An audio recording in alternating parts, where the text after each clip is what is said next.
యోగాతో బరువు తగ్గటం సులభం కేవలం 21 రోజుల్లో.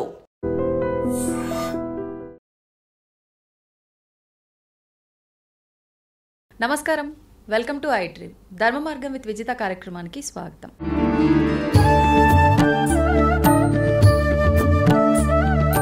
ప్రస్తుత రోజుల్లో మనకి మంచి మంచి మాటలు చెప్పే పెద్దవాళ్ళు చాలా వరకు దూరంగా ఉండటం జరుగుతోంది.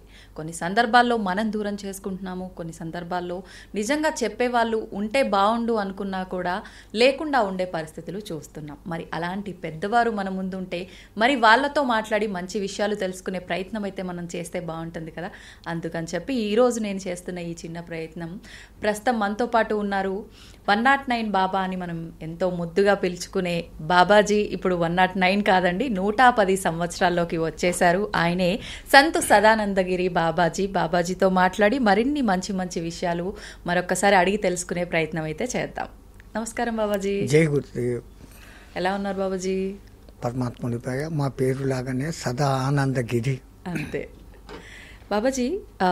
ప్రస్తుత రోజుల్లో చూస్తున్నాం, నిజంగా పండగలు, కొన్ని విలువలు, బంధాలు విషయానికి వచ్చేసరికి ఇంతకు ముందు కన్నా కూడా చాలా మార్పులు.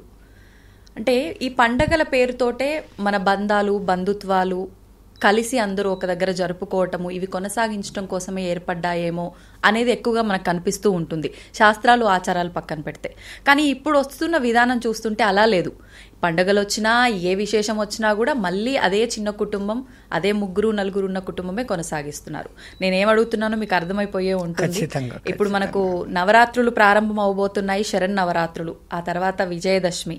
మరి ఈ శరన్నవరాత్రుల్లో అసలు ఎలా జరుపుకోవాలి? ఈ నవరాత్రులు అందరూ జరుపుకోవచ్చా, లేదు అంటే ఉపాసనలు, దీక్షలు తీసుకున్న వాళ్ళే జరుపుకోవాలా? దాని గురించి ఒక్కసారి వివరించండి. యస్యాద్విరత వక్రాద్యాః పారిషద్యాః పరశతతం విఘ్నం నిఘ్నంతి సతతం విశ్వశ్రేణం తమాశ్రయే. ఓంకార పంజర సుఖీం ఉపనిషదుజ్ఞాన వనకేలికలకంఠీం ఆగమన విపిన మయూరీం ఆర్యాం అంతర్విభావయే గౌరీం. ఓం పరబ్రహ్మ పరమాత్మనే నమః. జగదుత్పత్తి స్థితి ప్రళయకరాయ బ్రహ్మ హరిహరాయ త్రిగుణాత్మనే మమ కౌతుకాని దర్శయ దర్శయ దత్తాత్రేయ నమ తంత్రిణీ సిద్ధి కురుకురు స్వాహ. మా గురుదేవులైనటువంటి మహంతి హిమాలయ గిరిజీ మహారాజు వారి పాదపద్మములను మనస్సులో స్మరించుకొని మీరు అడిగిన దానికి, అసలు మీ తెలుగులో మాటలు, భావాలు ఎంత గొప్పగా ఉంటాయంటే, ఎంతో సింపుల్గా పండుగ చేసుకో అంటారు పెద్దలు. దాని వెనకాల లోతైన అర్థాన్ని ఆలోచిస్తే ఎంత గొప్పగా ఉంటుందంటే, ఓ మానవుడా, నిన్ను నువ్వు పండుగ చేసుకో. ఒక పండు కావాలా అంటే చెట్టు ముందు పువ్వు వేస్తుంది, మొగ్గ వస్తుంది, మొగ్గ పువ్వు అవుతుంది. ఆ పువ్వు ఎవడైనా వాడుకోవచ్చు, వేస్ట్, లేదా రాలిపోవచ్చు. అది పిందగా మారడానికి ఛాన్సెస్. పిందగా మారింది. ఆ పిందె కూడా ఏ రాయి దెబ్బలకో, దేనికో, వర్షానికో, వడగండ్లకో పడిపోవచ్చు. పిందె కాయ అవుతుంది. కాయ రుచిగా ఉండదు, వగరుగా ఉంటుంది. ఇంకొంచెం పెద్దదైంది, పుల్లగా ఉంటుంది. ఇంకా ఓపిక పడితే అప్పుడు అది పండు అవుతుంది. అప్పుడు తినేకి మనకు ఆనందంగా ఉంటుంది. అట్లా నీ జీవితాన్ని పండుగ మార్చుకో, మధ్యలోనే రాలిపోమాక నిన్ను పండుగ మార్చుకో, పండుగ చేసుకో, నిన్ను నువ్వు పండుగ చేసుకో అన్న అర్థంలో చెప్పారు. ఏ విధంగా బాబాజీ? ఎట్లా అంటే, మనకి ఆశ్రమ ధర్మాలు అని చెప్పేసి చెప్పారు. నువ్వు బ్రహ్మచారిగా ఉన్నప్పుడు కేవలం విద్య మీదనే ధ్యాస పెట్టి విద్య నేర్చుకొని, ఆ గురువు అంటే పాతకాలంలో గురుకుల విద్యాశాలలు ఉండేటివి. ఆ గురువు ఈ అబ్బాయి నిష్ణాతుడు అయినాడు అని అనుకుంటే ఆయనే ఇప్పటి స్నాతకోత్సవం పద్ధతిలాగా, అదే నువ్వు పల్ఫిల్ అయిపోయినావురా, వెళ్ళి గృహస్థ జీవనంలోకి ప్రవేశించు అని చెప్పేవాడు. నా కామిష్య మోక్షగామి కాబట్టి అతను గృహస్థ జీవితంలో ఉండి తన భార్యతో నిర్వర్తించాల్సిన ధర్మాలు, కొన్ని ధర్మాలు నిర్వర్తించాలంటే పక్కన భార్య ఉండాలా, యజ్ఞయాగాదాలు చేయాలంటే అవన్నీ నిర్వర్తించుకొని మంచి సంతానాన్ని కని వాళ్లను తనలాగా ఉత్తమ పౌరులుగా దేశానికి అందించి వాళ్లకు వివాహ బాధ్యతలు అయిపోయిన తర్వాత వానప్రస్థాశ్రమంలోకి 3వ స్టేజ్లోకి వస్తారు. ఆ వచ్చి ఆ తర్వాత పూర్ణ సన్యాస స్థితిలోకి, వానప్రస్థంలో కూడా లౌకికంతో కనెక్షన్స్ ఉంటాయి. ఈ కాలంలో ఫోన్లు చేసి ఏం బాగున్నావా లేదా, అమెరికాలో అల్లుడు ఇక్కడ ఇండియాలో అని మాట్లాడుకుంటారు. అది అయిపోయి ఇంకా ఆ బంధాలు కూడా పూర్తిగా వదిలేసి ఆ భగవన్నామ స్మరణలోనూ వాళ్ళు ఏ గురు దగ్గర దీక్ష తీసుకుని ఉంటున్నో గురుమంత్రము, తమకు ఉన్నంతలో కొద్దిగా దాన ధర్మాలు చేసుకుంటూ పుణ్యక్షేత్రాల దర్శనం చేసుకుంటూ ఏ రోజో ఒక రోజు రాలిపోవడం, అది పూర్ణంగా పండుగ కావడం. ఈ లోపల ఎంతోమంది మహానుభావులతో మాట్లాడాలు ఉంటాయి, సత్సంగాలు ఉంటాయి. ఈ సత్సంగాలు ఇతరులతో మాట్లాడడం ఎంత గొప్పగా, ఎంత వానికి ఉపయోగపడుతుంది అంటే, పెద్దవాళ్ళు ఎప్పుడూ నీకు మంచి కోసమే 4 మాటలు చెప్తారు. అది వినుకున్నవాడు ముందుకు పోతాడు. వాడేం చెప్పేది నేనేం వినేది అనుకునేవాడికి లోకంలో మనం ఏం చేయలేము. మీరన్నట్లుగా సమిష్టి కుటుంబాలంతా పోయేసి ఇప్పుడు అది మినియేచర్ ఫ్యామిలీస్ అయిపోతుండే. ఆ కారణం చేత ఆ సంతానానికి మన విలువలు బోధించేంత టైం కూడా తల్లిదండ్రులకు లేకుండా పోతాం. పోనీ పాఠశాలలలో ఏమన్నా చెప్తారా అంటే, హిందూ ధర్మాన్ని ఫాలో చేస్తున్నారు అంటారు. గీత కానీ రామాయణం కానీ అక్కడ చెప్తే అది హిందూ సంబంధించింది, చేయకూడదు అనేసి ఒక రూల్ పెట్టేస్తారు. ఈ గీత కానీ రామాయణం కానీ ఇవన్నీ దేనికోసం ఉన్నాయి? ఒక్క హిందూ సమాజం, మా సమస్త మానవ సమాజం కోసం ఉన్నాయి. మానవ ప్రవర్తన ఎట్లుండాలా, విలువలు ఎట్లుండాలా, కనీసం ఇంట్లో తల్లిదండ్రులు చెప్పకున్నా అది తెలుసుకొని అన్నా మానవుడు ఆ విధంగా ఉంటాడు అని మన పూర్వీకులు పెట్టారు. వేద విజ్ఞానం అంతా అదే.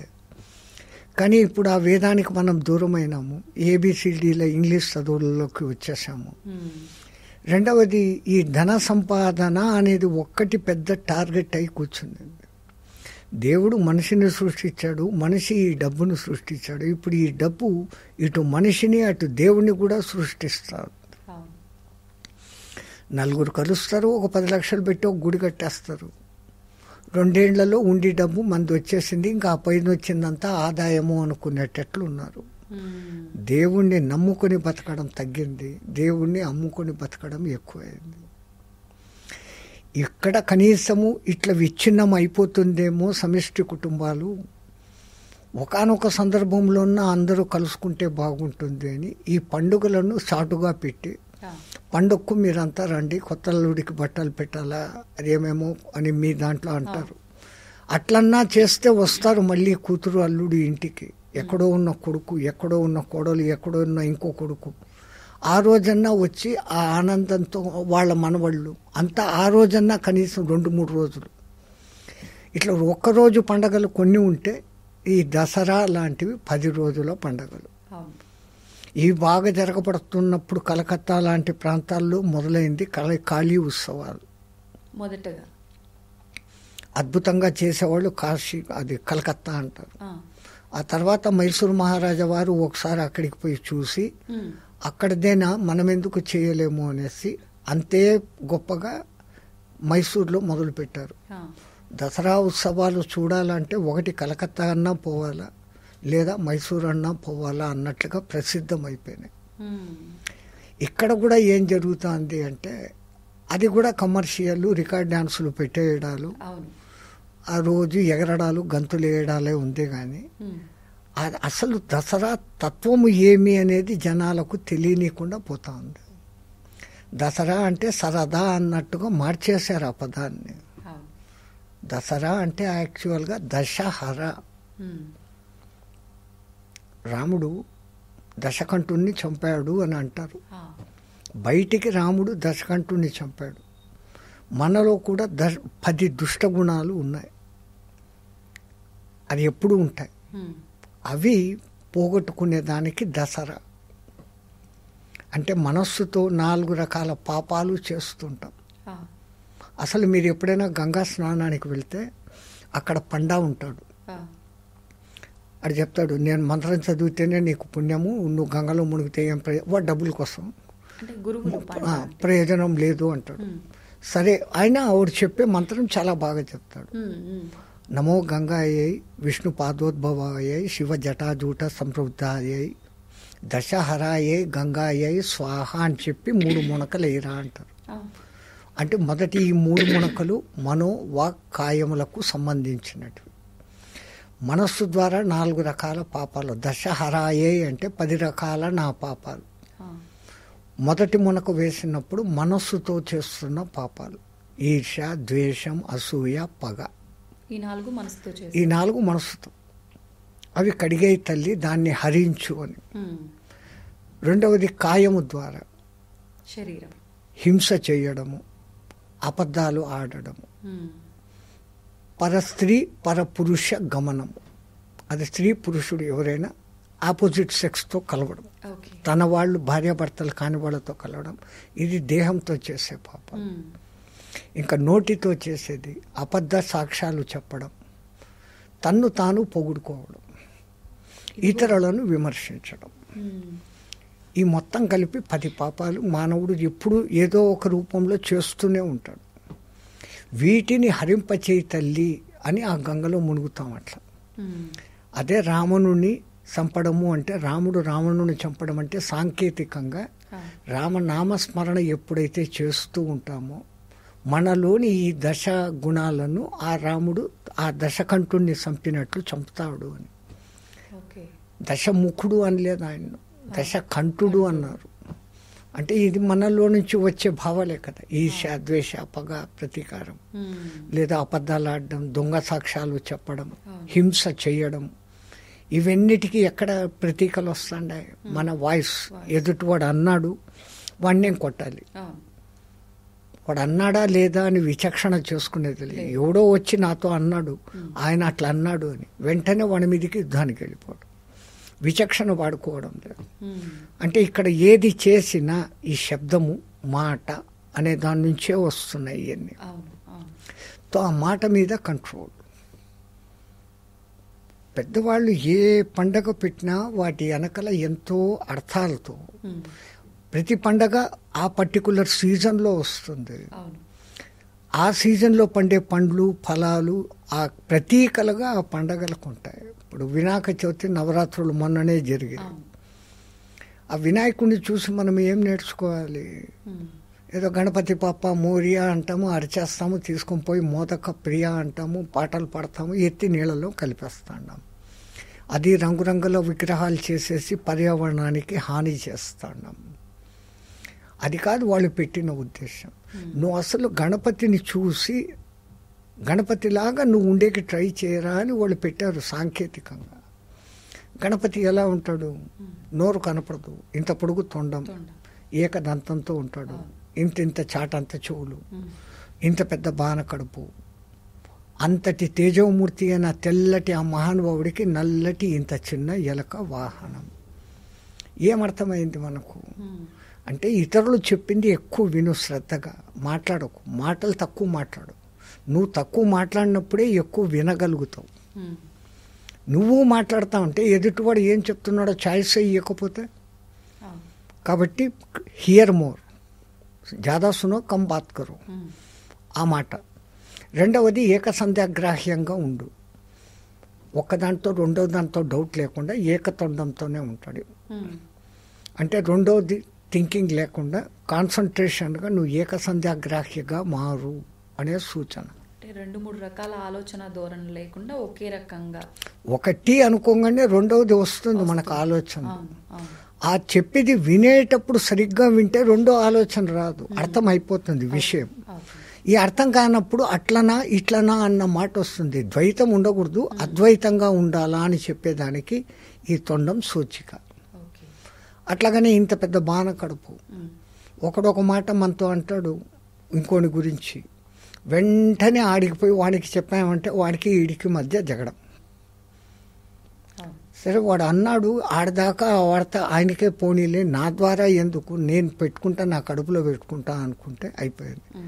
అట్లా భక్తులు చెప్పే విన్నపాలన్నీ తనలోనే పెట్టుకొని కడుపులో దాచుకునేందుకు అంత పెద్ద పొట్ట. నువ్వు కూడా అలా ఉండు. ఇతరులు చెప్పింది బాగా విను, నువ్వు అర్థం చేసుకో. నువ్వు మళ్ళీ ఇతరుల గురించి చెడ్డగా చెప్తే ఇది ఇక్కడ పోయి అంటించుకో, అంతా నీలో పెట్టేసుకో. అందుకే రహస్యం అంటూ ఏదన్నా తెలిస్తే ఆ రహస్యాన్ని నీకై నువ్వు బయట పెట్టద్దు. అది ఏ పొద్దు ఒక దినం అదే బయటపడుతుంది. ఇక్కడ ఒక చిన్న కథ ఉంది. ఎక్కడో ఒక రాజు దగ్గర ఒక మంచి సేవకుడు, రాజుకు ఆయన అంటే బాగానే ఇష్టం. ఆ సేవకుడు రాజు అంటే ధన ప్రాణాలు అర్పించడానికి సిద్ధం. కానీ రాజుగారికి ఒక కూతురు ఉంది. ఆ కూతురు ఎవడో పనికిమాలినోడితో లవ్లో పడింది. వాళ్ళిద్దరూ ఏకాంతంగా ఉండగా ఈ అబ్బాయి చూశాడు. ఒకవేళ అది రహస్యం, అది వెంటనే చెప్పేస్తే ఏమవుతుందో, రహస్యం చెప్పకూడదని నా గురువు నాకు అన్నాడు అనేసి ఆ అబ్బాయి చెప్పకుండా గమ్మున ఉండిపోయాడు. కానీ ఆ అబ్బాయి చూసినాడు అన్న సంగతి ఈ అమ్మాయికి కనిపెట్టేసింది, రాజకూతురు. ఇంకా తన పరువు వీడిపోయి మా నాన్నకు చెప్తాడేమో అని ముందుగానే నాన్న దగ్గరికి పోయి, వాడు పరమ చండాలుడు, నేను తోటలో కూర్చుంటే నా చేయి పెట్టి లాగేదానికి ప్రయత్నం చేశాడు, నువ్వు వాడిని ఎట్లయినా చంపేయాలా అంటే తన రహస్యం బయటపడకూడదు. ఉన్నది ఒకటే కూతురు, కొడుకులు లేరు, ఆయన చంపేదానికి ఇష్టం లేదు. వాడు శక్తిమంతుడు, బలవంతుడు, బుద్ధిమంతుడు. ఇంకా అమ్మాయి మాటను కాదనలేక ఒక కషాయవాడి దగ్గరికి పోయి రహస్యంగా, రాజు రేపు పొద్దున్న నేను పంపించి ఎవరిని ముందు పంపిస్తాను, వాడి తల నరికేయి అనేసి అంటాడు. రాజు చెప్పాడు కదా అని ఆయన ఒప్పుకుంటాడు. రాజు ఆయన ఆమెకు డబ్బులు ఇస్తాడు. ఈయన మరుసటిని ఈ అబ్బాయి పొద్దున్న రాగానే, ఒరే నేను పలానా చోటికి నిన్ను పంపిస్తున్నాను, అక్కడికి పో, అతను నీకు ఒక వస్తువు ఇస్తాడు, అది తీసుకొని రా అంటాడు. రాజు చెప్పిన అడ్రస్కు ఈయన పోతా ఉంటే దారిలో ఒక సన్యాసి కనపడి, నాయనా నీ మొహ లక్షణం చాలా బాగుంది, 4 మంచి మాటలు నీకు చెప్పాలనుకున్నాను, కూర్చుంటావా అన్నాడు. ఆయనకు పెద్దోళ్ళు చెప్పిండారు, పెద్దలు ఏది చెప్పినా కొంచెం శ్రద్ధగా విను అని. ఒక గంట లేటుగా పోతే ఏమైందిలే అనేసి ఆయన చెప్తున్న మాటలు వింటూ కూర్చున్నాడు. ఈ రాజుగారికి ఆ కషాయవాడి దగ్గర నుంచి కబురు రాలే, ఇంకా వాడు రాలే, నేను చంపలేదు అన్న సంగతి లేదు. తల తీసుకొని వచ్చి తెమ్మని చెప్పాడు, తేలేదు. ఇంకా రాలేదు ఏమని చెప్పేసి ఈ రెండో అబ్బాయిని పంపాడు. అంటే రాణిగాని ఆ అమ్మాయి గారి ప్రేమికుడిని అడిగిపోయాడు, నేను పలానా చోట ఒక పని చెప్పాను, అయిందా లేదా కనుక్కొని రా పో అని పంపాడు. ఈయన పోయాడు. ఈడే మొదట లోపలికి వచ్చినాడు అని తలకా నరికేశాడు.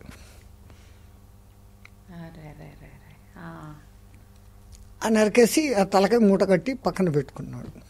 3వ వాడిని పంపిస్తాను, వాడు వస్తే ఆ తలకాయ నాకు పంపి అని రాజు చెప్పిన్నాడు. ఇప్పుడు ఈయన గురువు దగ్గర 4 మంచి మాటలు గంట సేపు విని ఆ తర్వాత ఆ కటాయవాడి దగ్గరికి పోయాడు. రాజుగారికి ఏదో మూట ఇస్తానన్నా ఉంటా కదా, ఇచ్చేయని. ఆ 3వ వాడు వచ్చాడు, ఇవ్వాలి కదా, ఆ తలకాయ తీసి ఈడి చేతికి ఇచ్చాడు మూట. రాజుగారి దగ్గరికి ఈయన వచ్చాడు.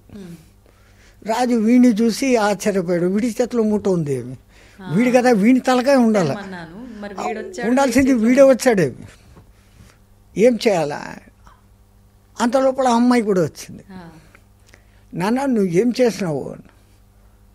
గట్టిగా అనకు, నేను బయటపడిపోతాను. అసలు ఈ మూటలో ఏముందో చూస్తామని ఓపెన్ చేసినాడు. ఈ ప్రియురాలి తల, ప్రియుడి తల.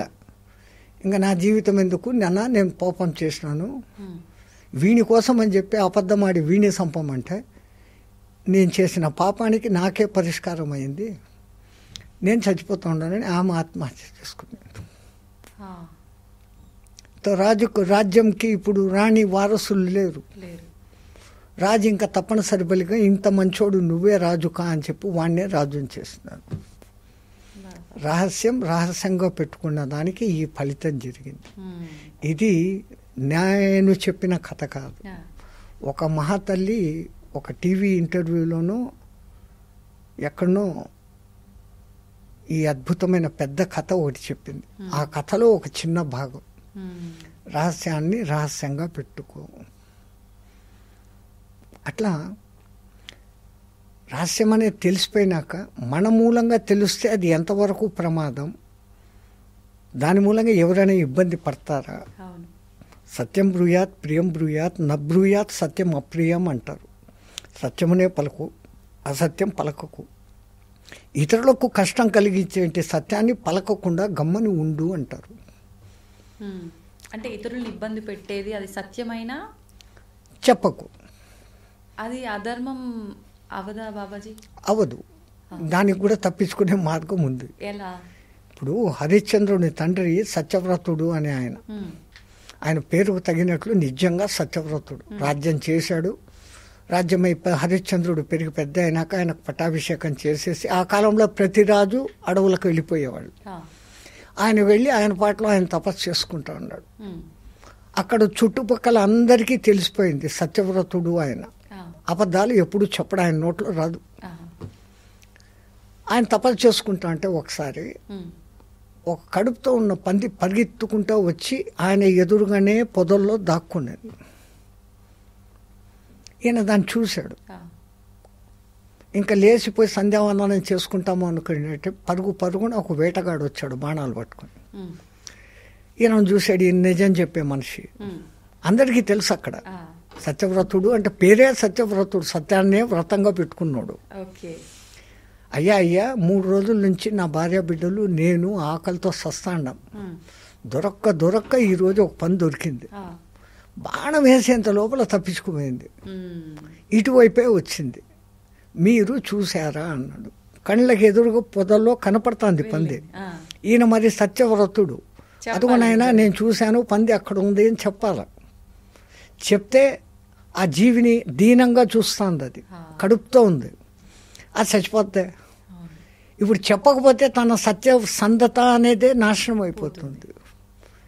ఆలోచించు నసా పశ్యంతి బ్రూయంతి నసా బ్రూయంతి పశ్యంతి అని అంటాడు. ఈయనకి ఏం అర్థం కాదు.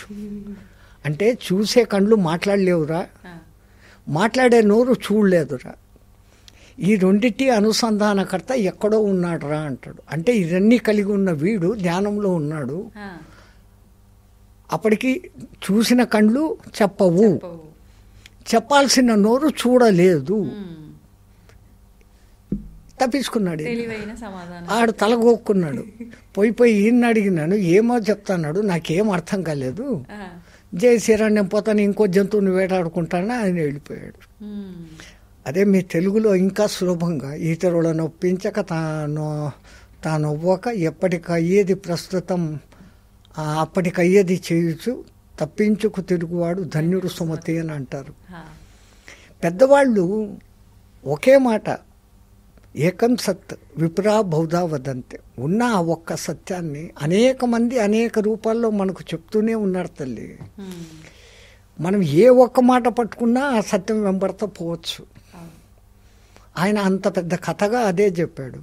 ఇప్పుడు ఈయన ఇంత చిన్న శ్లోకంలో ఆ మాట చెప్పేశాడు, వినరవ్యమ విశ్వదాభిరామ. అది అట్లా వినదగు ఎవరు చెప్పిన నీతులు, పిల్లవాడు కావచ్చు పెద్దవాడు కావచ్చు, అది ఏ సమయానికి ఎప్పుడు మనకు అది ఉపయోగపడుతుందో. బాబాజీ ఇప్పుడు అంటే పక్క వాళ్ళకి ఇబ్బంది కలిగిస్తుంది అని చెప్పి మనం సత్యం మాట్లాడట్లేదు, ఆ ప్లేస్లో మాట్లాడాల్సి వస్తుంది ఇంకొక మాట అంటే అది ఖచ్చితంగా అబద్ధమే.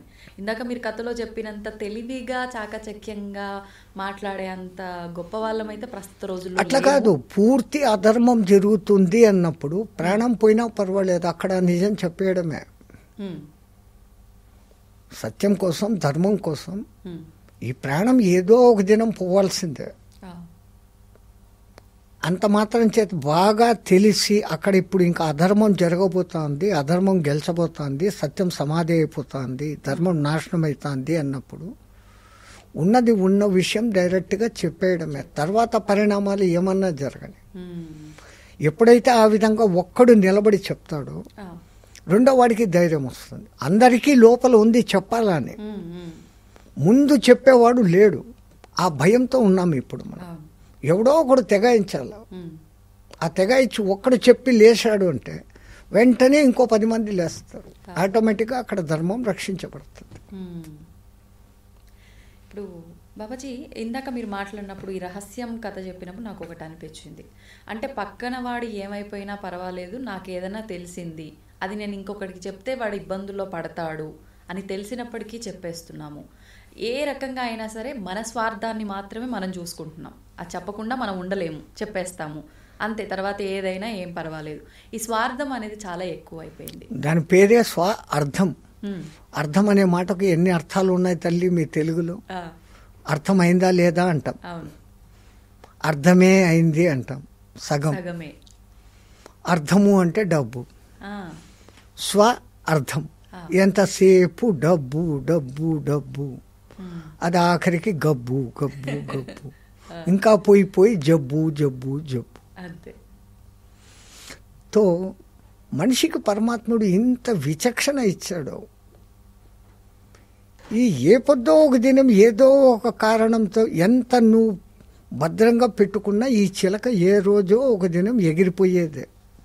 దాన్ని బంగారు పంజరంలో పెట్టినా ఈ చిలక దాని స్వాతంత్రం అది పొంది ఎగిరిపోయేది. ఆ పోయేటప్పుడు ఒక మంచి కాస్తో పోతే పోయింది కదా, ధర్మం కోసం నిలబడి సత్యం కోసం నిలబడిపోతే పోయింది కదా. నన్ను మళ్ళీ తర్వాత అనుకుంటారో అనుకోరో సెకండరీ, నా వరకు నాకు ఒక సాటిస్ఫాక్షన్ ఉంటుంది. వాడు నేను నిజం చెప్తే నన్ను వాడు చంపుతాడు అని తెలుసు. సరే సచ్చేది ఏదో ఒక దినం సాగాల. ఇప్పుడు ఇట్లా చచ్చిపోతే సరిపోయింది. మారీచుడు అదే అంటాడు కదమ్మా రామాయణంలో. రావణాసుడు వచ్చి నా కోసం ఈ సాయం చేయి అంటే, నువ్వు ఎవని గురించి అడుగుతాడావు? రా అనే అక్షరంతో మొదలయ్యే రత్నము రథము అనే మాట పేర్లు వింటేనే నాకు భయం అయిపోతుంది. ఒక్క బాణంతో నన్ను ఇన్ని వేల కిలోమీటర్లకు తోసి కొట్టేశాడు చంపకుండా. అంత శక్తిమంతుడు వాడితో ఎందుకు పెట్టుకుంటావు నువ్వు అంటే, మరి నువ్వు వాడిని శక్తిమంతుడు అంటాడావు, నా మాట వినకపోతే నేను ఇక్కడనే చంపేస్తాను అంటాడు. ఆయన అంటే నీ చేతిలో సచ్చే బదులు ఆ రామబాణంతో సస్తే మోక్షమణం వస్తుంది, నేను పోతానని చెప్పేసి వస్తాడు.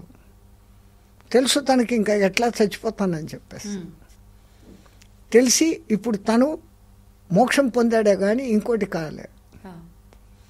అది ఉండేది. ధర్మ సూక్ష్మాలు చాలా విచిత్రంగా ఉంటాయమ్మా. పైకి అయితే అర్థం కాదు, ఇది క్లాసా అనుకుంటాం, కానీ దాన్ని వివరించి లోపలికి తడిచి చూస్తే ఎంతో అద్భుతమైన సత్యాలు ఉంటాయి. ఇట్లాంటివన్నీ ఉన్నాయి కాబట్టి ఆ రామాయణాన్ని నలుగురికి చెప్పండిరో బాబు అంటాం. కనీసం రామాయణం చదివితే ఇట్లాంటివన్నీ తెలుస్తాయి. ప్రాణం వానికి తెలుసు మారీచుడికి, ఎట్లా నా ప్రాణం ఇప్పుడు పోతుంది, ఈ పోయేది ఈ దుర్మార్గుడి చేతిలో పోయే బదులు ఆడికిపోతాను. అవును. ఇప్పుడు మీరు అన్నారు అంటే జబ్బు ప్రాణము ఇవన్నీ కూడా, అంటే ఈ ప్రాణాన్ని నిలబెట్టుకోవడం కోసం ఉన్నన్నాళ్ళు ఆరోగ్యంగా ఉండడం కోసం రకరకాల విధానాలు ఇప్పుడు పెద్దవాళ్ళు చెప్తూ వస్తున్నారు. అందులో ముఖ్యంగా తీసుకుంటే శ్వాస. మన శ్వాసని మన కంట్రోల్లో ఉంచుకోగలిగితే, ధ్యాస దానిపై పెట్టగలిగితే మన ఆరోగ్యం చక్కగా ఉంటుంది అని చెప్పి ఎంతో మంది చెప్తున్నారు. ఈ మధ్యకాలంలో మనం పుస్తకాల్లో కూడా చూస్తూ ఉన్నాం. ఒక్కటి కాదమ్మా, ఈ శ్వాస అన్న ఒక సబ్జెక్టు పేరుకు 2 అక్షరాలే కానీ ఎంత శక్తివంతమైందంటే, మానవుడు పుట్టినప్పటి నుంచి చనిపోయేంత వరకు ఈ శ్వాస మీదనే బతుకుతున్నాడు. కానీ కేవలం ఇది బతికేందుకు కోసం కాకుండా ఈ జన్మ అయిపోయినాక ఇంకో జన్మ ఉంది అని నమ్మేది మన సనాతన ధర్మం. జన్మలు లేని స్థితి రావాలని కోరుకోవడం కూడా సనాతన ధర్మంలోనే ఉంది. అనేక జన్మలు ఉన్నాయి. ఈ జన్మల పరంపర ఈ జన్మతోనే నేను కడసారి జన్మ చేసుకోవాలా అనుకునేది అందరి సనాతన ధర్మం ఇంతో అంతో టచ్ ఉన్న ప్రతి ఒక్కడికి ఈ కోరిక ఉంటుంది. దాన్ని చేయాలా అంటే ఏదన్నా ఒక యజ్ఞము, పూజ, ఒక మంచి కార్యము ఏం చేయాలన్నా కానీ ఈ శరీరం అనేది భద్రంగా ఉండాలి. శరీర మాధ్యం ఖలు ధర్మ సాధనం అంటారు. ఈ శరీరం నాది బాగుంటే నేను ఏ పూజలైనా చేస్తాను, ఏ సాధనాలైనా, ఏ యోగాసనాలైనా వేయగలుగుతాను. ఈ శరీరం నాకు సహకరించకపోతే నేనేం చేస్తాను? ముందు ఈ శరీరం సహకరించాలంటే దానికి అందాల్సినంత ప్రాణశక్తిని అందింపచేయడం. శ్వాస తీసుకొని వదలడం అంటే కేవలం ఊపిరితిత్తుల దాకా పోతుంది. ఈ సైంటిస్టులు అంటారు చెడు రక్తం అక్కడికి వస్తుంది, తను కార్బన్ డైఆక్సైడ్ని అక్కడ ఎక్స్చేంజ్ చేసుకొని ఆక్సిజన్ తీసుకొని ఇది శరీరంలో ఉండే మిగతా కండరాలకు నరాలకు అన్నిటినీ అక్కడ మళ్ళీ ఆక్సిజన్ కార్బన్ డైఆక్సైడ్ తాను తీసుకుంటూ ఆక్సిజన్ సప్లై చేస్తూ ఉంది అనే సైంటిస్టుల రూపకంగా చెప్పుకొని వస్తాను. ఊపిరితిత్తుల వరకే వస్తుంది అని అంటారు. కానీ ఈ ఊపిరితిత్తుల్లో నుంచి శుభ్రపడిన గాలి నఖశిఖ పర్యంతరం తిరుగుతుంది రక్తం రూపంలో. మళ్ళీ ఆ రక్తంలో కూడా ఏముంది? గాలి ఉంది. రక్త కణము అంటే ఆ కణంలో హిమోగ్లోబిన్ ఉంది, మైటోకాండ్రియా ఉంది, న్యూక్లియస్ ఉంది, న్యూక్లియోలస్ ఉంది, ఇన్ని పదార్థాలు ఉన్నాయి. ఆ మైటోకాండ్రియా అనే చోట మీకు ఆక్సిజన్ ఛాంబర్ ఉంటుంది. అంటే ఈ శరీరంలోకి మొత్తం అంతా పోతుంది. ఒక్కసారి తీసుకున్న ఈ గాలి దశ ప్రాణాలుగా మారుతుంది. ప్రాణ అపాన వ్యాన ఉదాన సమానాలు అనే ప్రధాన వాయువులు 5, నాగ కూర్మ కృకుర దేవదత్త ధనుంజయాలు అనే ఉపవాయువులు 5. ఈ ఉపవాయువులు మన కనురెప్పల ఆర్పేకి, ఎక్కుళ్లకు, తేన్పులకు వీటికి అది ప్రచోదయం అవుతుంది. ఆడవాళ్లలో బిడ్డను బయటికి తోసేందుకు, పురుషులలో ఎజాక్యులేషన్ జరిగేందుకు ధనుంజయ వాయువు కంఠంలో 1 మట్టుకు అది మిగిలిపోయి ఉంటుంది. మిగతా 4 వాయువులు పనిచేస్తూ ఉంటాయి. డెప్యుటేషన్. ప్రాణం అనేది ముఖంలో ఉంది. ఎందుకుంది? ఇక్కడ కళ్ళతో చూడడం, చెవులతో వినడం అనే అతి ప్రధానమైనటువంటి జ్ఞానేంద్రియాలకు సంబంధించిన అన్నీ ఇక్కడే ఉన్నాయి. కళ్ళు చూస్తున్నాం, చెవులతో వింటున్నాం, నాలుక రుచులు తెలుసుకుంటున్నాం, శ్వాసిస్తున్నాం. అక్కడ ఆ శ్వాసలో వాసనలను గమనిస్తున్నాం. శబ్దాల్లో మంచివా చెడ్డవా, దృశ్యాలలో మంచివా చెడ్డవా. ఇంత తెలిసే మన పూర్వీకులు ఎప్పుడూ ఒక శాంతి శ్లోకంలో భద్రం శృణుయామహదేవ భద్రం పశ్యేమాక్షర బిజయజత్ర, నా చెవులు ఎప్పుడూ మంచినే వినుగాక, మా కండ్లు ఎప్పుడూ మంచినే, మా నా అనే స్వార్థత లేదు. సనాతన ధర్మంలో నా అనే మాట లేదు. మా కండ్లు ఎప్పుడూ మంచినే చూడుగాక, మా చెవులు ఎప్పుడూ మంచినే వినుగాక, నా శరీరము ఆరోగ్యవంతంగా ఉండి దేవతలకు హితమైన పనులను నేను చేసేదను గాక. స్వస్తిన ఇంద్రో వృధశ్రవ స్వస్తిన పూషా విశ్వవేద స్వస్తిన స్థాజ్యో అరిష్టనేమి. ఓం శాంతి శాంతి శాంతి. ఆది భౌతిక, ఆది దైవిక, ఆధ్యాత్మిక మూడింటికి శాంతి కలుగుగాక అన్నటువంటి అర్థంలో ఆ శాంతి మంత్రాలు పెట్టినారు మన వాళ్ళు. తో అంతటికి కారణభూతమైనటువంటి ఈ శ్వాసను మనము గుండెల వరకే అని కాకుండా మన పూర్వజ్ఞానులు అసలు ఇవి మన 6 గ్రహాలకు లింకుతో ఉన్నటువంటి 6 చక్రాలు మనలోనే ఉన్నాయి. శనిగ్రహం మూలాధారం దగ్గర, శుక్రుడు ఆజ్ఞా చక్రం దగ్గర, ఇట్లా గ్రహాలకు చెప్తారు లింకులు. ఇవి ఇంటర్నల్ ఆర్గాన్స్ను తమ కంట్రోల్లో పెట్టుకొని ఉంటాయి. నిజమైనటువంటి విశ్వశక్తి బ్రహ్మరంధ్రం నుంచి మనకు వస్తూ ఉంది. ఆ విశ్వశక్తి పీల్చుకుంటున్న ఈ గాలిని మనం అనుసంధానం చేయగలిగితే, అంటే తీసుకున్న గాలిని మూలాధారం దాకా పంపి ఆ నుంచి మళ్ళీ సహస్రారం వరకు పంపి అప్పుడు రిటర్న్ పంపడం.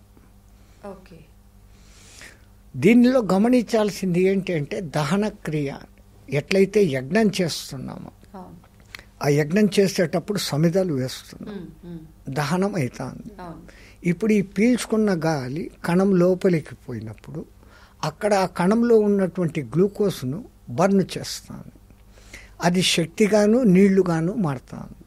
కార్బన్ డైఆక్సైడ్ అని 3 విధాలుగా ఈ అక్కడ దహన క్రియ జరుగుతుంది ప్రతి కణంలో. ఆ జరగబట్టే మన బాడీ టెంపరేచరు 98.4లో స్థిరంగా ఉంటుంది. దీన్ని స్థిరపరిచేదానికి కూడా మన బాడీలో ఉన్న ఈ ఉచ్ఛ్వాస నిశ్వాసాలలో చంద్ర సూర్య నాడులు, ఒకటేమో శీతలం, ఒకటేమో ఉష్ణం. ఈ 2 సమతులితోష్ణ స్థితిలో ఉన్నప్పుడే మనిషి 98.4 డిగ్రీస్లో ఉంటాడు ఆరోగ్యం. తో టెంపరేచర్ బడగయా జై శ్రీరాం, టెంపరేచర్ తగ్గింది జై శ్రీరాం. తో ఈ రెండింటిని వేటిని ఎట్లా వాడుకుంటే బాగుంటుంది, ఈ లోపల ఈ అంగాలను మేనేజ్ చేసేది ఇంకేదో కనపడనిది ఉంది అని మన వాళ్ళు గమనించి మూలాధార స్వాదిష్టాన చక్రాలు అనే చక్రాలను కనిపెట్టినారు, నాడులను కనిపెట్టినారు. ఇంకా అప్పటి నుంచి ఈ శ్వాసను అక్కడికి పంపడం అనే విధానం ఎట్లా, మనకేమో సైన్స్ చెప్పేది మనం పీల్చుకుంటే ఈడి వరకే వస్తాను, కానీ సాధన చేసినప్పుడు ఈ వాయువును మూలాధారానికి పంపగలం. మూలాధారం దగ్గర నుంచే మనకు ఇడా పింగళ నాడులు చాలు అవుతాయి. అది మళ్ళీ ఇక్కడికి స్వాదిష్టానానికి వచ్చినప్పుడు ఒక లింక్ అవుతుంది, మళ్ళీ అక్కడి నుంచి పైకి వచ్చి మణిపురానికి వచ్చేటప్పటికి ఒక లింక్ అవుతుంది. హెలికల్ స్ప్రింగ్ అనే ఒక నాగబంధం లాగా ఉంటుంది లోపల. దీన్ని గుర్తించే ఆ జీన్స్ కూడా నాగబంధం లాగా ఉంటుంది కాబట్టి, ఈ ఇడా పింగళలు నాగబంధంగా ఉంటుంది కాబట్టి మన పూర్వీకులు ఎక్కడైనా గుళ్ళో పోయి నాగప్రతిష్ఠ చేయి, పూజలు చేయి అంటారు. సో నువ్వు దాన్ని చూస్తున్నావు అంటే నీ లోపలి జీన్స్ను, నీ లోపలి ఈ ఇడా పింగళ నాడుల నడవడికను నువ్వు చూస్తున్నావు అని. ఆ నాలెడ్జ్ వాళ్ళు అది ఎట్టెట్లా కనిపెట్టినారో అమ్మా. ఇప్పుడు మిషన్లు ఉండి వీళ్ళు కనిపెట్టలేకపోతున్నారు, కానీ వీళ్ళకి తెలియదు లేదు అంటున్నారు. ఒకప్పుడు దేవతల చిత్రాల వెనకల ఒక పెయింటర్స్, చిత్రకారులు రంగులు వేస్తే వాళ్ళ ఎదురుగా వెనకల తేజో విలయం ఉంది అని మనం ప్రార్థనలు, పూజలు, మంత్రాలు, మనిషి వెనకాల లైట్ ఏముంటుంది, లైట్ పెడితే ఉంటుంది అనేసి మనల్ని ఎగతాళి చేశారు. వాడు క్లియర్టీనో ఎవడో రష్యన్ శాస్త్రవేత్త ఆ క్రెమ్లిన్ అని ఒక కెమెరాతో ఫోటో తీసి ఆరాను ఫోటో తీశాడు, బ్లాక్ అండ్ వైట్తో. ఆ జర్మన్ శాస్త్రవేత్తలు దాన్ని బాగా డెవలప్మెంట్ చేసి కలర్ ఫోటోగ్రఫీ తీసినారు. ఇప్పుడు అది ఆరా ఫోటోగ్రఫీ అనేది ఒక పెద్ద సబ్జెక్టు. 6 నెలల తర్వాత మానవుడిలో ఏ జబ్బు రాబోతా ఉందో మీ ఆరా ఫోటోను చూసి చెప్పగలరు. ఆరా సైన్స్ ప్రతి మానవుడికి ఈ ఆరా 5 దశలలో ఉంటుంది అనే దానికే అన్నమయ కోశ, ప్రాణమయ కోశ, మనోమయ కోశ, విజ్ఞానమయ కోశ, ఆనందమయ కోశము అన్నారు. తో మీ చుట్టూ 1.5 అంగుళం దూరం వరకు ప్రాణమయ కోశము, అన్నమయ కోశము, ఇట్లా కోశాలుగా చాలా లిమిటెడ్గా ఉంటుంది సాధారణ మానవులకు. సాధనలు చేసి శుద్ధి, బాహ్య శారీరక శుద్ధి, అంతర్చక్రాల నాడుల శుద్ధి చేసిన మహానుభావులకు ఆ తేజస్సు ఎక్కువగా ఉంటుంది. అంతా విశ్వానికి మంచి చేయాలా అని కోరుకుంటున్నటువంటి విశ్వపురుషులు, కారణజన్ములకు అది కిలోమీటర్ల దూరం వరకు కూడా ఉండే ఛాన్స్ ఉంది. ఈ ఆరా టెక్నాలజీ గురించి నా అదృష్టం కొద్దీ ఎప్పుడో మహారాష్ట్రలో తిరుగుతున్నప్పుడు డాక్టర్ అనూప్జీ అనేసి ఒక మహానుభావుడు ఉన్నాడు. ఆయన డెంటల్ డాక్టర్. ఆయనకేదో జబ్బు చేస్తే డాక్టరు ఏమేమో వైద్యాలు చేయించుకున్నాడు, తగ్గలేదు. ఎవరో వండుకొని దత్తోపాసన చేస్తే బాగుంటుంది అని అంటే దత్తోపాసన చేయను మొదలుపెట్టాడు. చేస్తూ ఒక దత్త గురువు దగ్గరికి రాను పోను మొదలుపెట్టాడు. అక్కడికి పోయినప్పుడు ఆ ఆశ్రమాన్ని విజిట్ చేసేదానికి ఒక ఆయన వచ్చాడు. ఈ గురువుగారు ఇంత శక్తిమంతులు, మీరు అనుమతిస్తే మీ ఆరా ఫోటో తీస్తాను, ఇక్కడ ఎంత ఆరా ఉందో అని. అట్లా ఈయనకు ఆరా గురించి అప్పుడు తెలిసింది. తెలిసినాక దీని లోతుపాతులు ఏంటి, ఈయనకు పళ్ళు నొప్పి ఇట్లుంది, ఇంకో ఇన్ని రోజులకు తగ్గుతుంది అని ఆ ఫోటో తీసి చెప్పాడు ఆయన. నీకు రావడమే 3 ఏళ్ల కింద వచ్చింది, నువ్వు పట్టించుకోలేదు, ఈ పొద్దు ఇంత విపరీతం అయిపోయింది, ఇన్ని నెలలకి ఇది తగ్గపోతుంది అన్నాడు. నాకు వచ్చిన సంగతి తెలుసు, ముందు కొంచెం ఉన్న సంగతి తెలుసు. ఈయన ఎట్లా చెప్పగలిగాడు ఇది రంగుల ఫోటో చూసి అని దాని మీద ఇంట్రెస్ట్ కలిగింది. ఆయన కూడా సైంటిస్టే కాబట్టి, డాక్టర్ కాబట్టి కంప్యూటర్లలో దాన్ని సమాచారం అంతా కనుక్కొని అసలు ఆ కెమెరాలు ఎక్కడ దొరుకుతాయి, దాన్ని డెవలప్ చేసే సాఫ్ట్వేర్, హార్డ్వేర్ ఏమేమో ఉంటాయి, అది స్నేహితుల సహకారంతో అట్లా ఇట్లా చేసి కొని దాన్ని స్టడీ చేసి తాను బాగు చేసుకున్నాడు ముందు. ఇప్పుడు అది ఆ ఫోటోలు తీసి దాని మూలంగా అందరికీ సజెషన్లు ఇస్తాడు. ఆయన మళ్ళీ తమాషా ఈ ఇంగ్లీష్ మంత్రులు సజెషన్ చేయడు, ఆసనాలు వేయి, ప్రాణాయామాలు చేయి. ఈ ప్రాణాయామము అనే ఈ వాయువు ఎక్కడ ఇప్పుడు నీకు నాకు మధ్య అదే ఉంది తల్లి. ఈ మాటకే మన పూర్వీకులు ఎంత జ్ఞానము, అంతస్థ నారాయణ, బహిస్థ నారాయణ, అంతర్బహిస్థ మధ్యస్థ నారాయణ, ఊర్ధ్వస్థ నారాయణ, అధస్థ నారాయణ, ఇంకా లేనిది ఎక్కడ? అంతటా ఉన్నారు. గాలి పరబ్రహ్మం అని చెప్పేదానికి ఉదాహరణ అదే. అది ఉంది కానీ ఉందా లేదా కళ్ళకు కనపడదు. అవును. ఉంది. అది మనలోకి వచ్చిపోతూ ఉంటేనే మనం వింటున్నాం. అది రావడము రాకుండా పోయిందా జేసీరాం, అంతే. వచ్చి లోపలే ఉండిపోయిందా జేసీరాం. ఎందుకంటే టోటల్ కార్బన్ డైఆక్సైడ్ అయిపోతుంది. అది కూడా ఉండలేము మనిషి. రెండు పక్కల అదే. దాని గురించిన నాలెడ్జ్ గురించి అసలు దీన్ని ఎట్లెట్లా శ్వాసిస్తే ఏమేం జరుగుతుందని ఒక్కొక్క ద్రష్ట మహర్షి తన జీవితం అంతా ప్రయత్నం చేసి అదిగో ఇట్లా తీసుకొని ఇట్లా వదిలితే ఈ క్రియ. దీంట్లో 1:4:2 అనేది సహజమైన నిష్పత్తి కుండలిని యోగంలో కుంభకం చేసే ఒక క్రియా విధానం. అంటే 1 అనే సంఖ్య కౌంట్ చేసేంత వరకు లేదా ఔం అని నువ్వు అనుకున్నప్పుడు ప్రశాంతంగా నిదానంగా, అంటే ఇదంతా కలిపి 1 సెకండ్. 1 సెకండ్ నువ్వు తీసుకుంటే 4 సెకండ్ల వరకు కుంభించి 2 సెకండ్లు వదిలేంత లోపల వదిలేయి అనేది 1:4:2 అనే ఒక నిష్పత్తి. అంటే ఇప్పుడు 10 కౌంట్ చేస్తూ గాలి తీసుకున్నావు, అప్పుడు 40 కౌంటింగ్ చేసేటప్పుడు దాన్ని కుంభించాలా, అంటే హోల్డ్ చేయాలి. 20 కౌంటింగ్లు చెప్పేంత లోపల దాన్ని వదిలేయాలి. Fast recharging. Okay okay. ఈ తావు విధానం అని ఒకటి ఉంది. వాళ్ళ సిస్టమ్ ఎట్లా అంటే 4:4:4:4 అని 4 4లు అంటారు. అంటే 4 చెప్తూ 1 2 3 4 అంటూ గాలి పీల్చుకోవడం. ఇది చెప్పడం సులభంగా ఉంది కానీ అట్లా ఎవరు ఆ నెంబరింగ్ చెప్తూ చేయరు. చేస్తే 4 అని చెప్పాం, ఆ 4 అని అనుకుంటూ బంధించడం, 4 అంటూ వదలడం, వదిలేసినాక మళ్ళీ 4 చెప్పేంత వరకు తీసుకోకుండా పోవడం. అంటే మా కుంభక సాధనలో కూడా కుంభకం పూరకము, రేచకము, కుంభకము, బాహ్య కుంభకము అని, అంతర్కుంభకము అని అంటే, అంతర్కుంభకం అంటే లోపల బంధించాం, బాహ్య కుంభకం అంటే ఒక్కసారి గాలి వదిలేసినాక గాలి తీసుకోకుండా ఉండడం.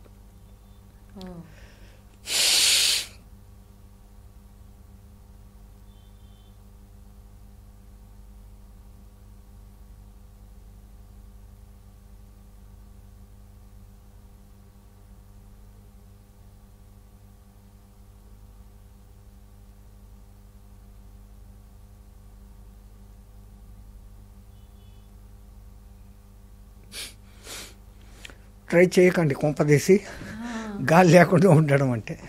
మీరు ఎంతకాలం సాధన బాబాజీ? ఏండ్ల పర్యంతరంగా 1936లో 37లో మొదలుపెట్టాం.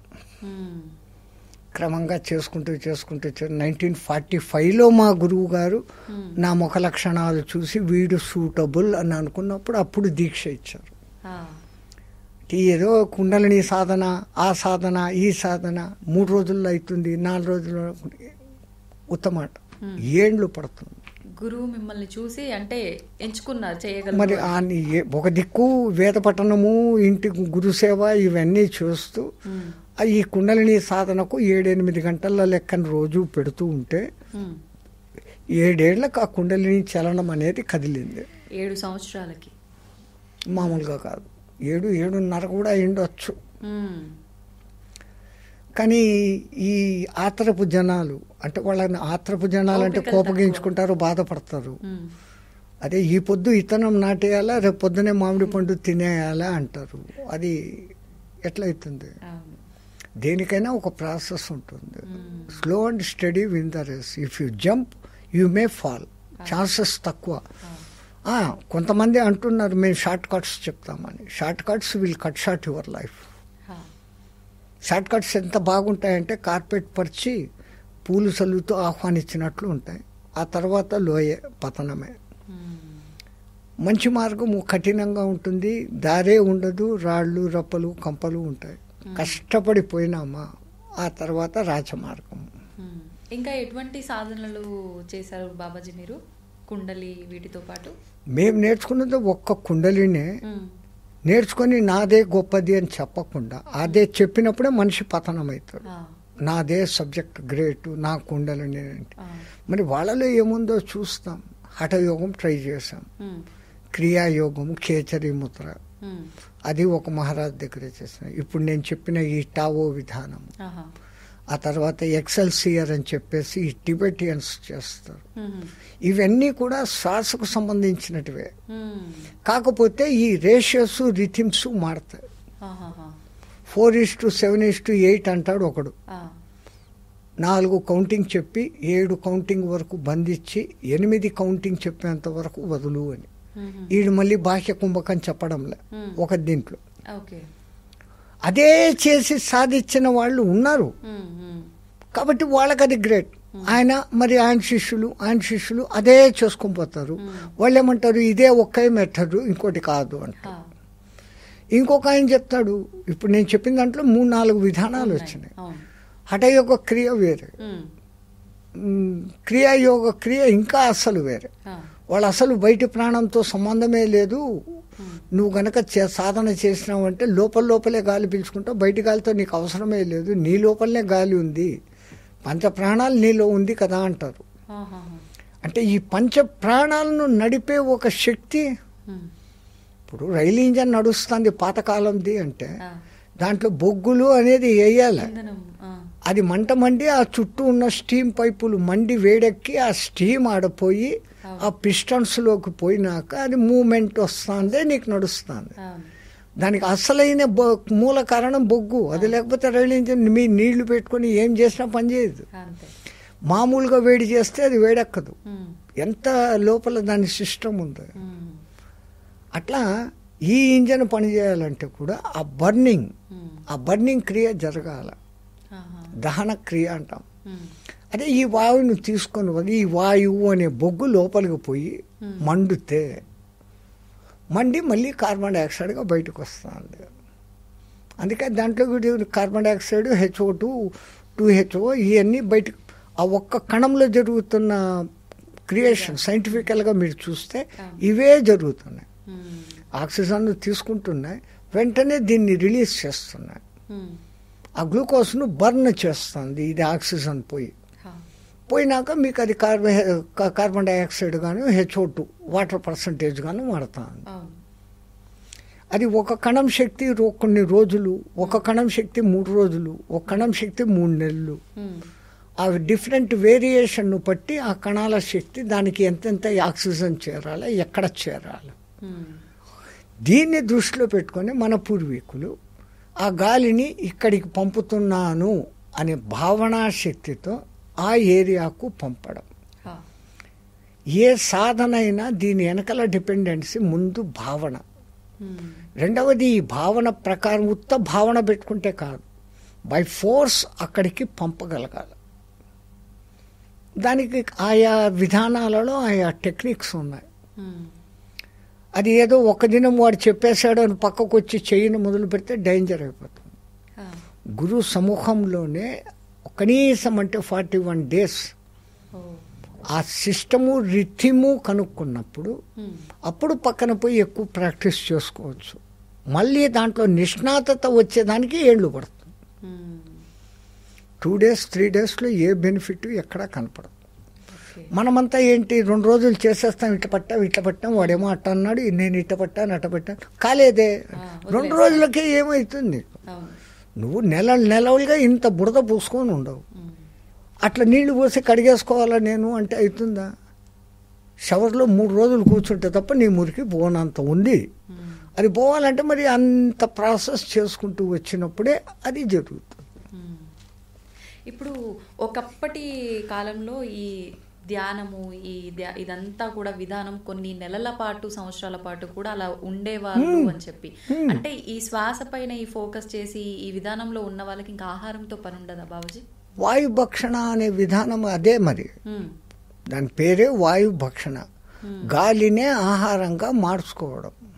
ఓకే, గాలి అంటే బర్న్ అవుతుంది. ఇప్పుడు మన శరీరంలో కూడా జీర్ణక్రియ వచ్చిన పదార్థాలు లోపలికి పోతున్నాయి. అక్కడ బర్న్ అవుతుంది, జఠరాగ్నితో కలుస్తోంది అంటాం. జఠర రసము జఠరాగ్ని అని మన వాళ్ళు పేరు పెట్టారు. అక్కడ అది మండింపబడి ఆ పదార్థం ఇంకో పదార్థంగా మాలి మలినంగా బయటకు వస్తుంది. దాంట్లో ఉన్న శక్తిని ఈ ఆంత్రచూషికాలు అని చెప్పబడే చిన్న పేగులలో ఉన్నటువంటి ఆ పోషకాలు లాక్కుంటున్నాయి, ఎనర్జీగా మార్చుకుంటున్నాయి. ప్రాసెస్ ఇది. అట్లా ఆ గాలిని, అందుకే ఆ ఋషులు ఎక్కడ పడితే అక్కడ కూర్చొని తపస్సులు చేయరు. అటువంటి ప్యూర్ గాలి, ఈ పంచపల్లవాల చెట్లు ఉన్న చోట అవి విడిచిపెడుతున్న గాలులు, వాటి మోడుల దగ్గర నుంచి వస్తున్నటువంటి గ్యాసెస్, ఇవన్నీ కలిసిన గాలి దాన్ని పీల్చుకునే విధానంలో పీల్చుకొని పెట్టుకుంటే ఆ గాలిని ఆహారంగా మార్చుకోవచ్చు. ఇది అంటే అందరితో సాధ్యపడుతుందా? సామాన్యులతో ఇలా సాధన చేస్తే దానికంటే అది చాలా కఠినమైన సాధన. అది ఒకటి గురు కృపన్నా ఉండాలా, వాడికి పూర్వజన సుకృతమన్నా ఉండాలా, లేదు అచంచలమైన పట్టుదల, చెప్పేవాడు సరి అయిన గురువు ఉండాలా, ఈ చేసే సాధకుడిలో పట్టుదల ఉండాలా. ఒక్క దినంలో ఆహారం మార్చుకునే విధానం లేదు. దానికి ప్రాసెస్, ఈ కుంభకాన్ని ఎక్కువ కాలం చేయగలిగిన సాధన చేసి ఆ తర్వాత దానికి సంబంధించిన కొన్ని మంత్రాలు ఉంటాయి. ఆ గాలికి సంబంధించినటువంటి తర్వాత మన యజ్ఞంలో హవనం చేసేటప్పుడు, హవిస్సులు వేసేటప్పుడు చదివే కొన్ని మంత్రాలు, ఆ మంత్రాల రిథమాటిక్తో చదివినప్పుడు ఈ షట్చక్రాలలో ఉన్న దళాలు వైబ్రేట్ అవుతాయి. ఒక్కొక్క దళంలో ఒక్కొక్క అక్షరం, 50 అక్షరాలు మనకున్నాయంటే మనకి 50 దళాలు ఉన్నాయి. మూలాధారంలో 4, 6, 10, 12, 16, 2 అన్నీ కలిపితే 50 అవుతాయి. ఈ 50 మనకు అక్షరాలు. ఈ మంత్రాలు అని చదివినప్పుడు ఆయా పెటల్స్ కదులుతాయి. ఇప్పుడు పియానో కానీ హార్మోనీ కానీ ఒక రిథమాటిక్లో పడిగినప్పుడు మీకు సుస్వరమైన సంగీతం వినపడుతుంది. అందుకే ఆ మంత్రాలు ఆ ఇదిలో ఉంటాయి. అప్పుడు ఆ విధంగా చదివినప్పుడు ఆ వైబ్రేషన్స్ అనేది వస్తాయి. ఆ వైబ్రేషన్స్ కళ్ళకు కనపడవు, అవి స్ప్రెడ్ అయ్యి ముందుకు పోతాయి. అవి ఎక్కడికి టచ్ కావాలనో అక్కడ టచ్ అవుతాయి. వీళ్ళు నా జీర్ణాశయంలో ఇప్పుడు నేను పీల్చుకున్న గాలి నాకు అవసరమైనంత ఆహారంగా అగుగాక అనే ఒక సంకల్పం, అదే థాట్. ఏది కూడా భావన ముందు ముఖ్యం. అందుకే అమ్మవారి పేరు భావనాగమ్య. బయట ఎక్కడా వెతికితే లేదురా నాయనా, నీ లోపలనే ఉంది. బాహ్యముఖ సుదుర్లభ అంతర్ముఖ సమారాధ్య అనేది ఇందుకు, ఈ వెనకల కారణాలు ఇవి. నీ లోపలికి నువ్వు వెతుక్కుంటే అనంతమైన ప్రపంచం ఉంది, అనంతమైన గెలాక్సీలు అన్నీ ఇక్కడనే ఉన్నాయి. నువ్వు చూడగలిగిన దృష్టితో చూస్తే లోపలికి పోయే కొద్దీ ఏ విధానంలో ఏ సాధన ఎట్లా చేస్తే అది అట్లా నీకు ఫలితం ఇస్తుంది. ఉండాల్సిందే నీకు అక్కడ టోటల్ ట్రస్ట్. గాలి పీల్చుకుంటే ఆహారం అవుతుందా అనే డౌట్గా చేస్తే ఏమి లేదు. సంశయాత్మ వినశ్యతి అని భగవానుడు కృష్ణ భగవానుడు భగవద్గీతలో చెప్పేస్తున్నాడు. అనుమానం పెనుభూతం. అవుతుందా కాదా, ఏమో అయిపోయింది. ఈ డౌట్, అనుమానం అనేది లోపల దూరితే దానంత భయంకరమైంది ఇంకోట్లేదు. ఎక్కడో ఒక చోట ఒక పెద్ద కోటీశ్వరుని కొడుకున్నాడంట. ఆడొక దినము నిలువుట అద్దం, వాళ్ళ ఇంట్లో పెద్ద పెద్ద అద్దాలు, ఆ నిలబడి షోక్గా డ్రెస్ వేసుకున్నాడు. ఇట్లా చూసుకుంటున్నాడు, అట్లా చూసుకుంటున్నాడు, రుద్దుకుంటున్నాడు. నీళ్లు దప్పికైంది. సర్వెంట్ని కేకేశాడు, నీళ్లు తెచ్చాడు. ఆ నీళ్లు కూడా స్టైల్గా అద్దంలో ఇట్లా ఎత్తి తాగితే ఎట్లుంటుంది చూసుకుంటా అని ఇట్లా అద్దంలో చూసుకుంటా తాగుతాడు. వీడికి వెనకల గోడ మీద ఒక బల్లి ఉంది. ఆ బల్లి జారింది. వీడికి అద్దంలో ఎట్లా కనపడుతోంది, ఆ బల్లి తన నోట్లో పడింది అనుకున్నాడు. తాగుతున్నప్పుడు అక్కడ వెనకల బల్లి పడింది, అది పరిగెత్తిపోయింది. తో ఇసుకోకేసలేదు. వీడికేం కనపడుతుంది, అద్దంలో ఇట్లా తాగుతున్నాడు. ఆడ అది పడింది, ఈడి ఇట్లా ఈ నీటి ధారతో పట్టి తన నోట్లో పడింది అనుకున్నాడు. 10 రోజులు అయిపోయింది, డౌన్ అయిపోతున్నాడు మనిషి. ఉంది లోపలికి వెళ్ళిపోయింది, బలిపోయింది. బల్లి ఎక్కడో కూరలో పడితేనే విషాహారము చచ్చిపోయినారు ఇంతమంది అంతమంది అంటారు. మరి నేను ఏ పొద్దు పోతాను అనుకుంటున్నాడు. చెప్తాన్నాడు వాళ్ళ నాయన ఏం రేడు నువ్వు డోల్లోకి నవ్వుతా లేదు, ఆనందంగా లేవు, డౌన్ అయిపోతాడు. What is this? నేను బల్లిని మింగేస్తున్నాను. ఆయన పెద్ద పెద్ద డాక్టర్లను పిలిపించి ఆ వామిటింగ్స్ అది ఇది ఏమేమో చేస్తున్నారు. మింగింటే కదా నిజంగా బయటకు వచ్చేకి రాలే. ఆఖరికి ఆ కోటీశ్వరుడు నా కొడుకును బాగు చేస్తే నా ఆస్తిలో సగం రాసిస్తాను అన్న. అప్పుడు ఒక ఆయన వచ్చి మానసిక వైద్యుడు, అసలు ఏమినైనా ఏ రోజు మింగిన ఈ పొద్దుకు 15 రోజులు అయింది, అడిగి కూడా పోయి ఉంటుంది కదా. లేదు బల్లి విషయం నేను చచ్చిపోతాను. ఆ బల్లి ఎట్లుంది? చిన్నదండి, ఇంతే ఉంది. ఏ రంగులో ఉంది? ఎర్రగా ఉంది.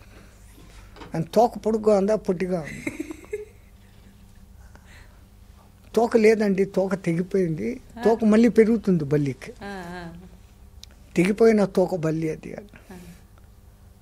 ఇట్లా ఏదో మాటల్లో పెట్టాడు. మాటల్లో పెట్టేసి రేపు నేను ఒక పూజా యజ్ఞం చేసి నా మంత్రశక్తితో నీ కడుపులో నుంచి ఆ బల్లిని బయటికి తెస్తాను, నువ్వేం భయపడమాక అన్నాడు. అబ్బా అనుకున్నాడు. వీడొక్కడే నమ్మాడు నేను బల్లిని మింగినానంటే. ఎవడు చెప్పినా నమ్మడం లేదు. ఎక్స్రేలు తీసినాం రా, బల్లి లేదురా లోపల అని ఎక్స్రేలు చెప్తాండారు, ఎవరు ఏమేమో చెప్తాండారు. ఈడు మట్టుకు నేను నా కళ్ళతో నేను చూసిన మింగేసిన, మీరు లేదంటారేంది? ఇంత మాట్లాడిచ్చి ఎంక్వైరీ చేసుకున్నాడు. ఆ బయట పోయినప్పటి నుంచి ఎతికి ఆ ఎర్రగా ఇంతుండే ఒక బల్లిని తోక తీసేసి తెచ్చుకున్నాడు. దాన్ని పిడికట్లో పెట్టుకున్నాడు. మరుసటి దినం చెప్పాడు కదా రేపు నేను మంత్రం అంతా చేసి వస్తాను అని.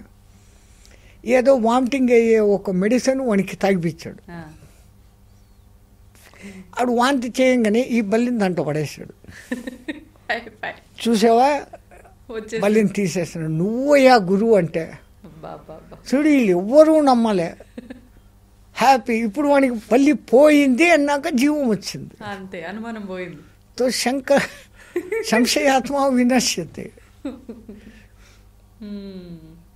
అంటే పెద్దవాళ్ళు ఏ సామెత చెప్పినా కూడా దాని వెనకాల వాళ్ళ జీవిత అనుభవం, జీవితాలు 7-8 జనరేషన్లుగా ఇది ఇట్లే జరుగుతుంది, ఇది ఇక్కడనే వస్తుంది అని చూసి ఆయా గుళ్ళల్లో సూర్యుడు లోపల కిరణాలు పడుతున్నారు అంటే అక్కడ గర్భగుడిలో ఆ విగ్రహం అక్కడ పెడితే సరిపోతుంది అని దాని చుట్టూ గుడి కట్టారు. సో దట్ ఆ కిరణాలు ఆ రోజుకు అక్కడ వచ్చి పడతాయి. Calculated mind.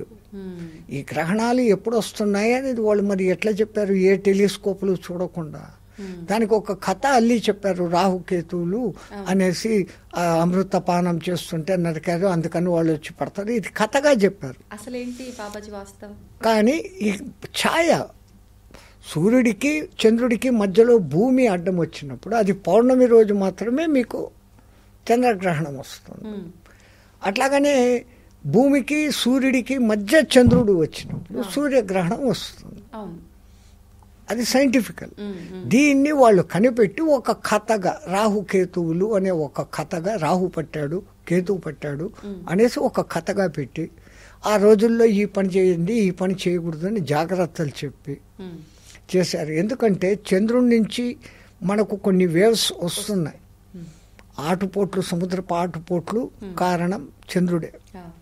అదే కనిపెట్టే మన పూర్వీకులు మానసో చంద్రోజాయత, మనస్సు చంద్రుడికి ప్రభావం చూపిస్తుంది. ఈ హత్యలు మానభంగాలు చేస్తున్న నేరస్తుల హిస్టరీ చూస్తే ఆ నేరాలు జరిగిన డేట్స్ ఎక్కువగా పౌర్ణమి, అమావాస్య. పౌర్ణమికి ఒక రోజు ముందు, పౌర్ణమి తర్వాత 3 రోజులు, అమావాస్యకి ముందు, అమావాస్యకి ఉస్కే బాద్ కా దిన్ తర్వాతి రోజు. అంటే అటు 3 ఇటు 3 రోజులు నేరాలు ఘోరాలు అన్ని, దొంగతనాలు, మానభంగాలు, హత్యలు అన్నీ కొన్ని వేల మంది ఆ దొంగల చరిత్ర అంతా అసలు ఏ రోజు జరిగింది అని క్యాలిక్యులేట్ చేసి చూస్తే ఈ 3 రోజుల్లో. సో చంద్రుడు ప్రభావం చూపిస్తున్నాడు అనేదానికి ఇది ఒక తార్కాణం. అట్లాగనే సూర్యుడి నుంచి మీకు అది బ్లాక్ స్పాట్స్ అనేసి సూర్యుడిలో ఉన్నప్పుడు 11 ఏళ్లకు ఒక్కసారి మన కమ్యూనికేషన్లన్నీ దెబ్బతింటాయి. 150 కోట్ల కిలోమీటర్ 15 కోట్ల కిలోమీటర్ల దూరంలో ఉన్న సూర్యుడు ఆయన వేడి మనకి ఈ కరెక్ట్ పర్టికులర్ ఏరియాలో మనం ఉండబట్టి మనకి ఇది జరుగుతుంది. అది ప్రభావం ఉన్నట్లా లేనట్లా ఖచ్చితంగా ఆయన నుంచి వస్తున్న కిరణాలే చంద్రుని మీద పడి రిఫ్లెక్ట్ అయ్యి రాత్రిపూట ఔషధాలకు మొక్కలకు శక్తిని ఇస్తాండాయి. ఇప్పుడు ఆ ప్రభావితం మన పైన ఏ విధంగా అయినా చూపిస్తుంది, కానీ ఆ సమయంలోనే మనం ఆహారం తీసుకోకూడదు అని, బయట తిరగకూడదు అని, అంటే మనం బయట తిరగకపోయినంత మాత్రం ఎందుకంటే ఆ 15-20 నిమిషాల టయానికి ముందు నుంచే గ్రహపు ఛాయ అనేది మొదలవుతుంది. పట్టు విడుపు అంటారు. ఆ పట్టు స్నానము విడుపు స్నానము చేయమంటారు.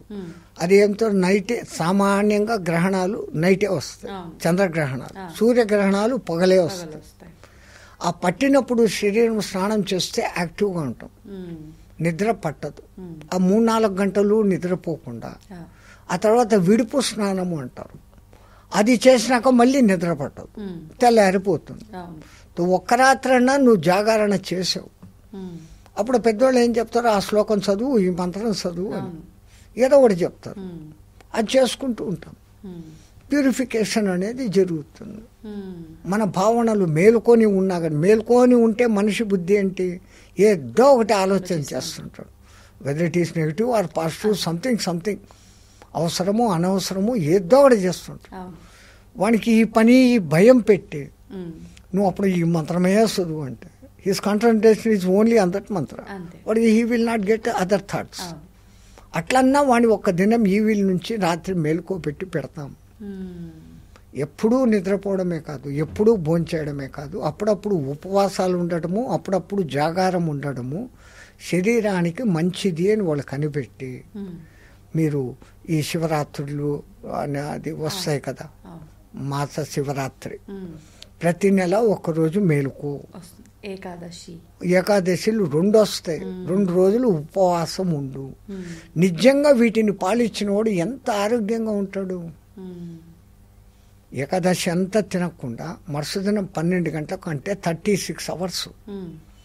అదే ఒక Japan scientist 36 hours fasting benefits అనేసి ఒక బుక్ రాస్తే వానికి నోబెల్ బహుమతి వచ్చింది. అది నమ్ముతున్నారు కూడా, టెక్నాలజీని నమ్ముతున్నారు. శంఖం నుంచి పోస్తే తీడతాం, మనం చెప్తే కాదుగా. వాడు చెప్తే, ఇంగ్లీష్ వాడు చెప్తే ఓకే, మనం చెప్తే లేదు. నేను మీకు ఇంతకు ముందు కూడా చెప్పాను, మన పూర్వీకులు భోజనానంతరం శతపథం గచ్చేయత్ అంటారు. భోజనం చేసినాక 100 అడుగులు నడువురా నాయనా అని. మనం 100 అడుగులు ఏడు నడుస్తున్నాం, తింటాం, కూర్చుంటాం. అదే ఇంగ్లీష్ వాడు వాకే మైల్ ఆఫ్టర్ డిన్నర్ అంటే మటు ఖచ్చితంగా మైల్ దూరం పరిగెత్తాం. అంటే వాళ్ళ మీద ద్వేషంతో కాదు, మన దాన్ని మనం నమ్మకుండా పోతున్నామే. మనకున్నంత విజ్ఞానము ఎక్కడా లేదు. ఏది చేసినా మన దాంట్లోంచి వాళ్ళు కాపీ కొట్టుకొని వచ్చి వాళ్ళు ఈ పొద్దు పెద్ద ఫేమస్ అయిపోతాడు. కనుక్కున్న మాత్రలు మందులు అన్నీ ఎక్కడి నుంచి, మూలికల నుంచే. ముందు మనదంతా మూలిక వైద్యము, ఆయుర్వేద వైద్యము. ఆయుర్వేదము అని దానికి పేరే పెట్టినారు. నీ ఆయుష్ను వృద్ధి చేసుకోవడం ఎలా, వేదం అంటే తెలుసుకోవడం. ఇలా ఉండు, ఇలా చెయ్యి అని చెప్పేది వేదం. ఆయు గురించి చెప్పేది ఆయుర్వేదం. ఎప్పుడొచ్చినా ఈ ఇంగ్లీష్ మంత్రులు, కొయినా మాత్రలు, కొయినా ఆకులు జబ్బు వస్తే ఆ వేడి నీళ్ళలో వాటిని కేవలం కషాయం చేసి తాగేస్తున్నాం, జ్వరాలు పోతూ ఉన్నాయి. ఇప్పుడు దాంట్లో నుంచి మీరు యాస్పిరిన్, డెస్పిరిన్, సిపిరిన్, ఆపిన్, మైసిన్ అన్నీ సిన్ను, ఆ మాత్రల పేర్లు కూడా టెట్రామైసిన్, టెర్రామైసిన్, మైసిన్. మా పాపాన్ని మేమే మింగుతాడా అని మింగుతాడు. బాబాజీ, ఇప్పుడు మీరే అన్నారు, అంటే ప్రతి ఒక్కరు, యువత ఒక్కరే కాదు, ప్రతి ఒక్కరు కూడా టెక్నాలజీనే ఎక్కువగా నమ్ముతున్నారు. టెక్నాలజీ ఏదైతే ప్రూవ్ చేసిందో అదే వాస్తవం అనే ధోరణిలోనే వెళ్ళిపోతున్నారు. ఈ టెక్నాలజీకి మూలం ఎక్కడో మీరు పండి. టెక్నాలజీ ఎక్కడి నుంచి మొదలైంది?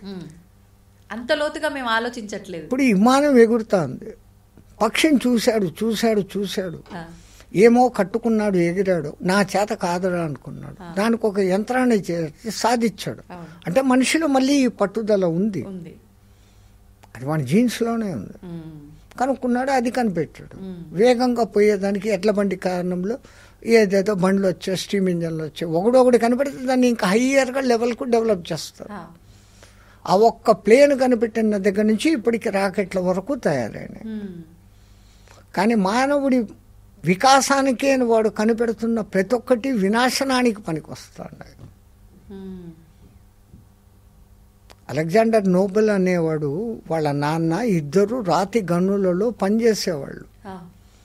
మా నాన్న ఇంత కష్టపడుతున్నాడే, ఈ రాయిని సులభంగా పగలగొట్టే పద్ధతి ఏముంటే బాగుంటుంది అని అప్పుడు చైనీస్ మందుగుండు టపాకాయలు మాత్రమే ఉండేటి. ఆ మందుగుండును ఒక పొటెన్సీకి మార్చి డైనమైట్ అని కనిపెట్టాడు. ఈజీ అయిపోయింది రాళ్ళు పగలగొట్టడం.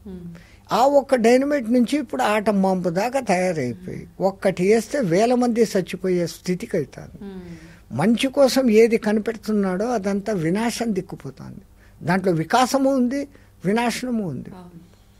మానవుడు ఎప్పుడు వికాసం వైపుకు చూడాలి కానీ వినాశం వైపుకు చూడడం లేదు. మీరు మొట్టమొదట వాడిన మాట స్వార్థము. ఆ స్వార్థము రాజకీయ నాయకులతో మొదలుకొని దేశ నాయకులతో ఉండబట్టి ఇప్పుడు ఇన్ని జరిగిపోతాడు. రాకుండా ఉండాలి అంటే ఆ స్వార్థం, మానవత్వం నీలో వెళ్ళి విరియాలి. నువ్వు మానవుడిగా ఉండేకి ట్రై చేయి, దానవుడిగా ఉండేకి ట్రై చేయకు. మాధవుడిగా ఉండే కాకపోయినా పర్వాలే, కనీసం మానవుడిగా ఉండు. విలువలతో కూడిన దానవుడిగా ఉండమాక. మానవుడు ఎట్లా ఉండాలా ఏమి అనేది ఒక వాళ్ళ సొసైటీస్లో ఒక కొన్ని నియమాలు పద్ధతులు ఉన్నాయి, అవి పాటించు, ఆటోమేటిక్గా బాగుంటాం.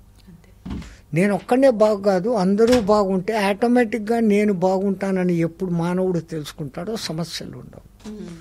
ఎంతసేపు నేను నాది అంటున్నాడు, మనము అనడం లేదు. ఆ మనము అన్న భావన మన సనాతన ధర్మంలో ఉంది. దాన్ని అందరికీ చేరవేయడానికి ప్రయత్నం చేయాలి. అంతే. సంతోషం బాబాజీ, చాలా మంచి విషయాలు తెలియజేశారు. ఆఖరణ నిజంగా మీరు చెప్పిన మాట అద్భుతం. ప్రతి ఒక్కరు ఆ ధోరణిలో ఉండాలి. అంతా మా గురు కటాక్షం తల్లి. జయ Srimannarayana. And don't forget to subscribe to iDream. And for more videos, please subscribe to iDream. Please subscribe to iDream. Please subscribe iDream. And please subscribe to iDream. For more videos, subscribe to iDream. please like, share and subscribe to the channel. Congratulations, iDream. Subscribe to iDream. Subscribe to iDream. So subscribe to iDream Media. iDream ki iDream team andarki huge congratulations. Please subscribe iDream Media. Please subscribe to iDream. Subscribe iDream. Please subscribe to iDream. iDream అంటే నా కళల ఛానల్ను subscribe చేసుకున్న నోరు తిరుగుతలేదు, మీరైతే గంట గుర్తు కొట్టండి. For more such videos, please subscribe to iDream. Subscribe to iDream. Please subscribe to iDream. Please subscribe iDream Media. Please do subscribe to iDream. Please subscribe to iDream Media. For best entertainment and information, please subscribe iDream.